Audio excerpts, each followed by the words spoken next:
और बाकी क्योंकि मैं पंजाब से आता हूं तो अमेठी मेरा संसदीय क्षेत्र है, तो पंजाब में आदमपुर जो हमारा हवाई अड्डा है वो NRIs का मेन गढ़ है। तो उस हवाई अड्डे पे नेशनल इंटरनेशनल फ़्लाइट्स भी अगर शुरू करेंगे तो अच्छा रहेगा, क्योंकि NRIs बहुत से लोग जो हमारे विदेशों में रहते हैं वहाँ से जाते हैं। तो मैं दूसरा हमारा फुर्सतगंज का जो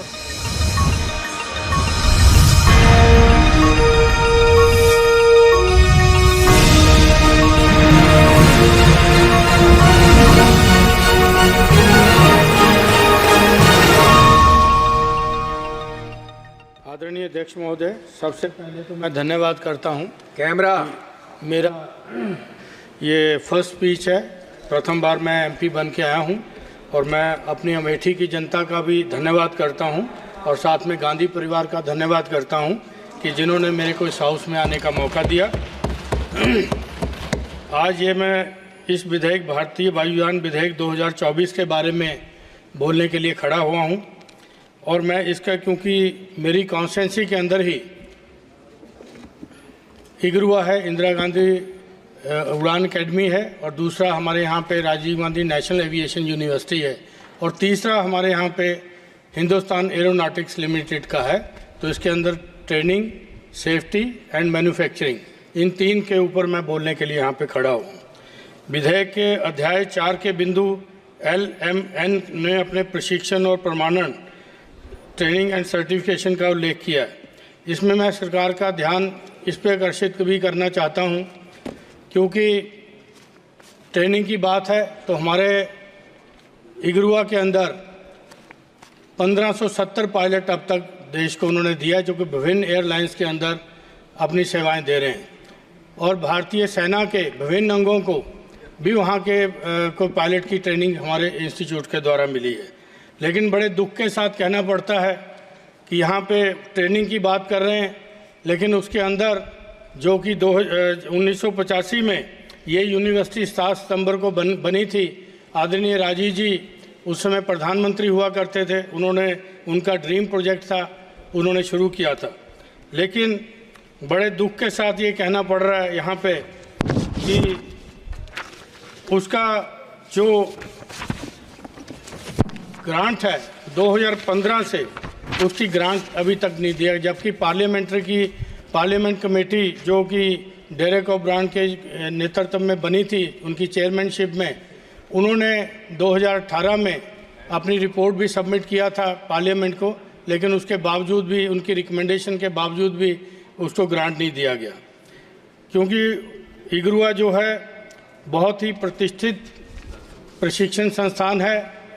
तो लेकिन उसका हालात जो है कि सेफ्टी के बारे में अगर बात करेंगे तो सेफ्टी का ये हाल है वहाँ पे, क्योंकि ग्रांट की वजह से वहाँ पर जो एयर ट्रैफिक कंट्रोल सिस्टम है, वहाँ पे जो ज़रूरी इंस्ट्रूमेंट हैं उसके, वो भी वहाँ पे इंस्टॉल नहीं हो रहे, क्योंकि उनका कैलिब्रेशन नहीं हो पा रहा।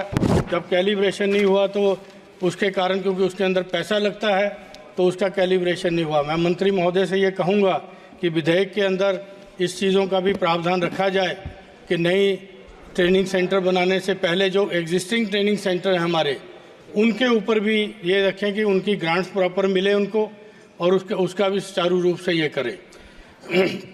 और सबसे बड़ी दुर्भाग्य की बात यह है कि 2018 से वहाँ कोई रेगुलर डायरेक्टर नहीं है, और एक टेक्नीशियन को उन्होंने बीच में चार्ज दे दिया, जो कि सेफ्टी के लिहाज से भी बहुत गलत है कि एक टेक्नीशियन कैसे फ्लाइंग की उसको नॉलेज होगी। उसी का परिणाम है कि 2019 से लेके 2023 तक 4 एयरक्राफ्ट वहाँ पे क्रैश हुए हैं, जिसके अंदर 3 बच्चों की वहाँ पे मौत हुई है। तो ये सेफ्टी के नॉर्म्स की बात है, तो इसका भी माननीय मंत्री जी संज्ञान लेंगे, क्योंकि एग्जिस्टिंग जो हमारे हैं उनके ऊपर भी ध्यान दीजिए, बाकी नए तो जो खोलने हैं आप खोलिएगा ही उसको। और इसके बाद सबसे बड़ा दुर्भाग्य एक और है, क्योंकि मेरे क्षेत्र के अंदर ये Rajiv Gandhi national aviation university भी स्थापित हुई थी, जो पार्लियामेंट एक्ट 2013 के तहत वहाँ पे स्थापित हुई थी, लेकिन पहला VC 2016 में वहाँ पे अपॉइंट हुआ। उसके बाद 2017 में भवन बन के तैयार हुआ, 2018 में जो कंपनी KPMG को पेनल्टी लगाई गई थी डिले करने के लिए, लेकिन दुर्भाग्य की बात है कि उसी कंपनी का पार्टनर बाद में जॉइंट सेक्रेटरी हो गया गवर्नमेंट ऑफ इंडिया में, मिनिस्ट्री ऑफ सिविल एविएशन में, और उसी यूनिवर्सिटी का वो एक्टिंग वाइस प्रेसिडेंट भी हो गया। तो ये चीज़ें भी इस बिल के अंदर संज्ञान लेना चाहिए कि इस तरह के लोग आके खिलवाड़ ना करें, क्योंकि जो डिफ़ाल्टर है, जिसकी कंपनी वहाँ पे डिफ़ाल्टर हुई अपना कंस्ट्रक्शन में, वही आदमी बन के चला आया। तो उसके बाद मेरा 2019 में पहला रजिस्ट्रार वहाँ पे हुआ, 2013, 2019, 6 साल आप लगा लीजिए। उसके बाद फिर 5 अगस्त 2019 को पहला वहाँ कोर्स लॉन्च हुआ, जो PG डिप्लोमा एयरपोर्ट ऑपरेशंस का कोर्स है। तो वहाँ पे क्योंकि ये चीज़ें वहाँ हो रही हैं, जो कोर्स वहाँ पे चलने चाहिए थे अब तक, वो अभी तक वहाँ पे नहीं चल रहे। तो ये क्योंकि बहुत महत्वाकांक्षी ये पार्लियामेंट एक्ट के तहत ये बनी थी यूनिवर्सिटी, और ये सेंट्रल यूनिवर्सिटी है, तो उसका संज्ञान मंत्री जी को लेना चाहिए। उसके बाद जो इसकी सेफ्टी की बात करेंगे, तो यहाँ पे एक कोर्स शुरू किया गया था। वो कोर्स ये शुरू किया गया था कि वहाँ पे फायर सेफ्टी के लिए कोर्स शुरू किया गया था। उसके अंदर इंफ्रास्ट्रक्चर नहीं है, अभी कोर्स शुरू कर दिया गया। उसमें एक बच्चे की जान चली गई, क्योंकि एम्बुलेंस अवेलेबल नहीं थी, मेडिकल फैसिलिटीज़ अवेलेबल नहीं थी, उसको जाने में देर हुई। महाराष्ट्र का लड़का था 17 का, वो वहाँ पे 22 साल का बच्चा, वहाँ पे डेथ हो गई। तो ये चीज़ें जब सेफ्टी की बात हम करते हैं, तो ये चीज़ें भी साथ आती हैं कि इनके ऊपर भी इस वायुयान उसमें शामिल किया जाए इन चीज़ों को। उसके बाद मैं आपको ये बताता हूँ कि यूनिवर्सिटी का स्टेटस जो हो गया, फैकल्टी भी अभी कुछ नहीं है, क्योंकि GMR के साथ जॉइंट वेंचर करके कोर्सेज शुरू किए गए थे, तो अभी उसकी भी स्थिति पूरी है नहीं कि कैसे क्या करेंगे।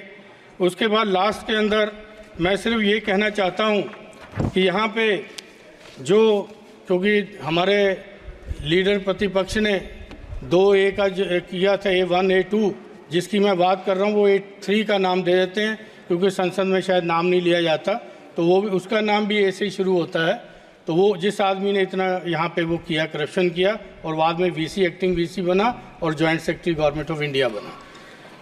उसके बाद यहाँ पे दूसरा ये था, यहाँ पे क्योंकि मेरे यहाँ पे हिंदुस्तान एरोनॉटिक्स लिमिटेड की भी फैक्ट्री है, उसके अंदर मैं ये जानना चाहता हूँ कि इस विधेयक के अंदर, क्योंकि ये जो प्राइवेट प्लेयर्स की बात चल रही है, क्या ये HAL को भी उसका मैन्युफैक्चरिंग का काम देंगे या प्राइवेट प्लेयर्स उसके अंदर आएंगे? क्योंकि HAL की अभी वर्तमान जो स्थिति है वो बहुत अच्छी नहीं है, क्योंकि वहाँ पे काम की कमी है। तो ये है कि अगर वो पब्लिक सेक्टर है तो उसको भी काम दिया जाए। और बाकी क्योंकि मैं पंजाब से आता हूँ, तो अमेठी मेरा संसदीय क्षेत्र है, तो पंजाब में आदमपुर जो हमारा हवाई अड्डा है, वो NRIs का मेन गढ़ है।